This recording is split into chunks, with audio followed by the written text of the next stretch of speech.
TigerBee.com. Hello to all of my TigerBee.com family and supporters out there. Welcome back to another video of my Inktober, Birdtober, and all of the Tober challenges. Let's start. Welcome back to another Inktober, Birdtober, and all of the Tober challenges.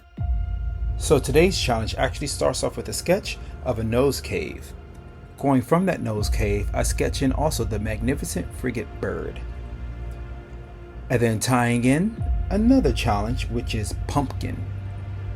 All of these things will create the official ink challenge, which is wander. This particular bird has spots and speckles, and I think that mixed in with the nose cave will actually be a pretty easy job for me. Sketching out the pumpkins just to make sure that I get the light comparisons. I want all different sizes here. So I want to make sure that not only do they look like pumpkins, but I want to show the variations of pumpkins that we've all seen throughout the years. Seems how I know that they're going to be a little more underneath the bird. I want to make sure that I get the sizing of everything correct. This particular pumpkin, I want to put in just a little more details just to be in the spirit of the spooky season. I wanted his mouth to also feel like a nose cave as well, seeing as how it will tie into the background once I get to it, giving it a little texture and cleaning up my work.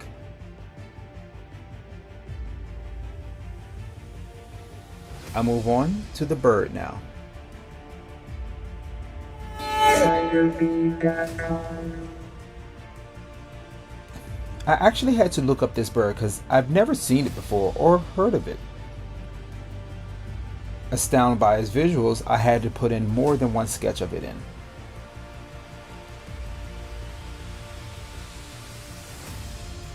The long beaks that it owned, I felt was a really strong structure that I wanted to showcase in this piece. I wanted the wings to be a little bit more of a downplay, so those will be a little more simplistic once I'm done.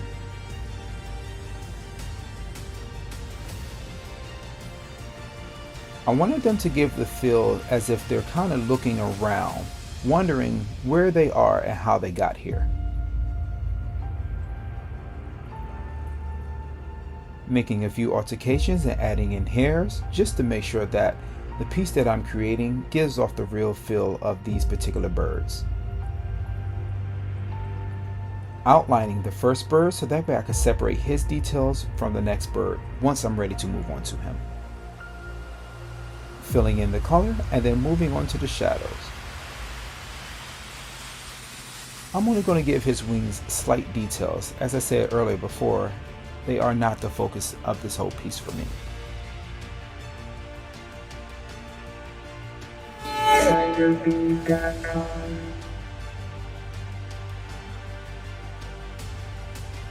At this moment, as I'm completing this bird's wing, I'm honestly thinking about how the background is going to look.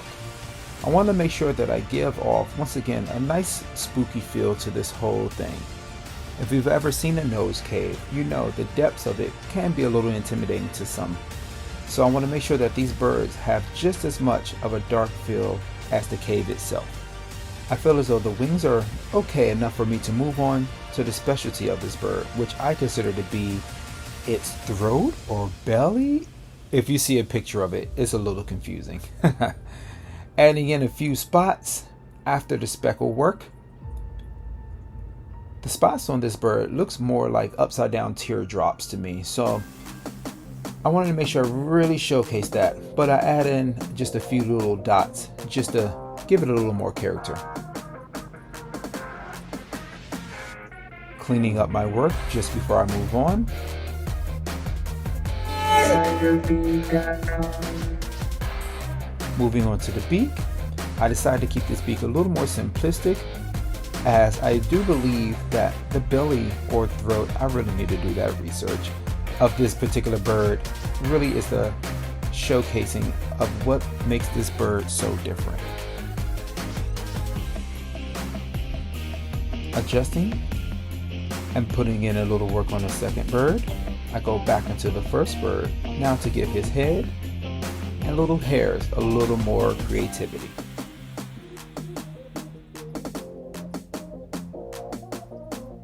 As stated before, I've never seen this bird, so I was definitely using my reference photo over here towards the left, which is out of screen.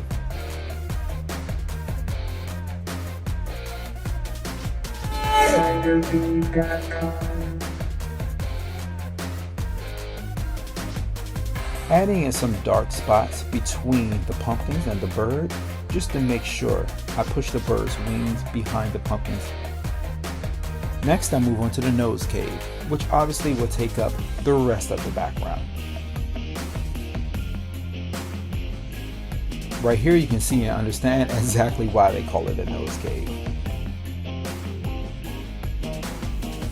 Now I'm working with the foreground and the background separations, making sure that the birds and the pumpkins really have a feel that they're more so in front and out of the cave versus lost in the back. TigerBee.com. Adding some slight shadows around the bird and below the birds. And then finally adding in my page flip.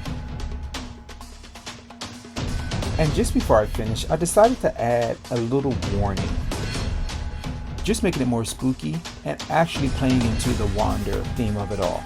So I put enter at your own risk, and then I started changing it because I wanted to feel like it was more carved into the wall versus just some plain old lettering. Remember, just because it's easy, that doesn't mean it's going to be the best option. And just going with the simplistic letters really wouldn't have tied in with the theme.